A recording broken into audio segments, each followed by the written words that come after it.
Israel ಸತತ ದಾಳಿಯಿಂದಾಗಿ ಕಂಗೆಟ್ಟು ಹೋಗಿದ್ದಾರೆ ಇರಾನ್ನ ಜನತೆ. ಟರ್ಕಿಗೆ ವಲಸೆ ಹೋಗ್ತಾ ಇದ್ದಾರೆ ಇರಾನ್ನ ಜನರು.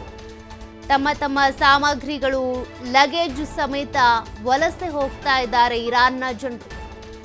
ಇರಾನ್ ಸರ್ಕಾರ ಇಸ್ರೇಲ್ ಸರ್ಕಾರದ ನಿಲುವುಗಳೇನೇ ಇರಬಹುದು, ಆದರೆ ಅಲ್ಲಿರುವಂತ ಜನಸಾಮಾನ್ಯರು ಪಾಪ ಪರಿತಪಿಸ್ತಾ ಇದ್ದಾರೆ. ಒಂದೊತ್ತಿನ ಊಟ ಸಿಗ್ತಾ ಇಲ್ಲ, ಬದುಕು ಸಿಗ್ತಾ ಇಲ್ಲ, ಜೀವ ಉಳಿಯುತ್ತೋ ಹೋಗುತ್ತೋ ಅನ್ನುವಂಥ ಪರಿಸ್ಥಿತಿಯಲ್ಲಿದ್ದಾರೆ. ಆಶ್ರಯ ಇಲ್ಲ. ಹೀಗಾಗಿ ಟರ್ಕಿ ಸರ್ಕಾರಕ್ಕೆ ಮನವಿ ಮಾಡಿಕೊಂಡಿದ್ದಾರೆ ಇರಾನ್ನ ಜನರು. ಟರ್ಕಿಯಲ್ಲಿ ತಾತ್ಕಾಲಿಕವಾಗಿ ಆಶ್ರಯ ಕೊಡಿ ಅಂತ ಮನವಿ ಮಾಡಿಕೊಂಡಿರೋದು.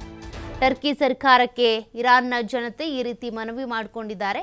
ಇರಾನ್ ಜೊತೆಗೆ 569 ಕಿಲೋಮೀಟರ್ ಉದ್ದದ ಗಡಿಯನ್ನ ಹಂಚಿಕೊಂಡಿದೆ ಈ ಟರ್ಕಿ ರಾಷ್ಟ್ರ. ಟರ್ಕಿಯಲ್ಲೂ ಕೂಡ ಶಿಯಾನ್ ಜನರೇ ಹೆಚ್ಚಾಗಿ ಇರುವಂಥದ್ದು. ಹೀಗಾಗಿ ಟರ್ಕಿ ಇವರಿಗೆ ಬೆಂಬಲ ಕೊಡ್ಬೋದು. ಅಂದರೆ ಇರಾನ್ನಲ್ಲಿ ನಿರಾಶ್ರಿತರಾಗಿರುವಂಥ ಜನರಿಗೆ ಆಶ್ರಯನ ಕೊಡುವಂಥ ಸಾಧ್ಯತೆ ಇದೆ. ಹಾಗಾಗಿನೇ ಮನವಿ ಮಾಡಿಕೊಂಡು ಇರಾನ್ನ ಜನರು ಗಂಟು ಮೂಟೆ ಕಟ್ಕೊಂಡು ಪಾಪ ಇರಾನ್ ಬಿಟ್ಟು ಟರ್ಕಿಯತ್ತ ಹೋಗ್ತಾ ಇದ್ದಾರೆ. ಒಂದು ರೀತಿಯಾಗಿ ದಿಕ್ಕು ತಪ್ಪಿದ ಜನರಾಗ್ಬಿಟ್ಟಿದ್ದಾರೆ ಪಾಪ. ಇರಾನ್ನಲ್ಲಿ ಇದ್ದಂಥ ಇಲ್ಲಿವರೆಗೂ ಕೂಡ ಆರಾಮಾಗೇ ಇದ್ದರು, ಆದ್ರೀಗ ಇಸ್ರೇಲ್ ನಡೆಸ್ತಾ ಇರುವಂಥ ದಾಳಿಯಿಂದಾಗಿ ಕಂಗೆಟ್ಟು ಹೋಗಿದ್ದಾರೆ.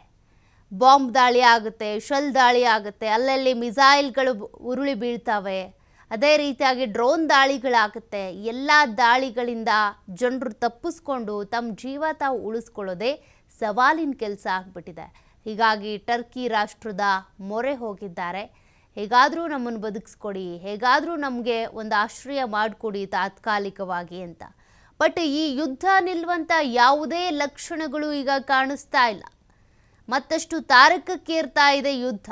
ನಾನಾ ನೀನಾ ಅಂತೇಳಿ ಇರಾನ್ ಮತ್ತು ಇಸ್ರೇಲ್ ಎರಡೂ ರಾಷ್ಟ್ರಗಳು ಕೂಡ ಸೆಟೆದು ನಿಂತಿದ್ದಾವೆ. ಹಾಗಾಗಿ ಈ ಒಂದು ನಾನಾ ನೀನಾ ಅನ್ನುವಂಥ ಜುಗಲ್ಬಂದಿ ಏನಿದೆ ಅದರಲ್ಲಿ ಪಾಪ ಅಮಾಯಕ ಜನರು, ನಾಗರಿಕರು ಅವರು ಸಾವನ್ನಪ್ತಾ ಇದ್ದಾರೆ.